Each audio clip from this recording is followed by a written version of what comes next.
Hello, ഇതെൻ്റെ delivery വ്ളോഗാണ്. ഇത് ഈ മാസം 10-ാം തീയതിയാണ് എടുക്കുന്നത്. അപ്പോൾ ഇത് ഹോസ്പിറ്റലിലേക്ക് കൊണ്ടുപോയുള്ള ബാഗാണ്. ഇതിൽ എൻ്റെയും കുഞ്ഞിൻ്റെയും ഡ്രസ്സൊക്കെ ഉണ്ട്. അപ്പോൾ ഇന്നാണ് തീരുമാനിക്കുന്നത് ഇന്ന് സിസേറിയൻ ചെയ്യാമെന്ന്.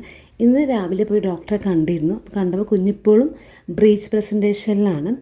അപ്പോൾ ഇനി വെയിറ്റ് ചെയ്യുന്ന റിസ്ക് ആണെന്ന് പറഞ്ഞു. അപ്പോൾ നാളെ ചെയ്യാം, 11-ാം തീയതി ചെയ്യാമെന്നാണ് ആദ്യം തീരുമാനിച്ചത്. പക്ഷേ സാധാരണ നോർമൽ അല്ലെങ്കിൽ ലോ ബി പി ഉള്ള എനിക്ക് ഇന്ന് നോക്കിയപ്പോൾ പെട്ടെന്ന് ഹൈ ബി പി ആയിട്ടുണ്ട്. അപ്പോൾ വെയിറ്റ് ചെയ്യേണ്ട, ഇന്ന് തന്നെ ചെയ്യാൻ തീരുമാനിച്ചു. അപ്പോൾ ജസ്റ്റ് സൂട്ട് കേസ് ഒന്ന് കാണിച്ചെന്നേ ഉള്ളൂ. അപ്പോൾ ഞാനും സച്ചുത പോകാൻ വേണ്ടി റെഡിയായി നിൽക്കുകയാണ്. അപ്പോൾ 10-ാം തീയതി 7th ആയിട്ട് ഞാൻ PM ആയിരുന്നു സിസേറിയൻ.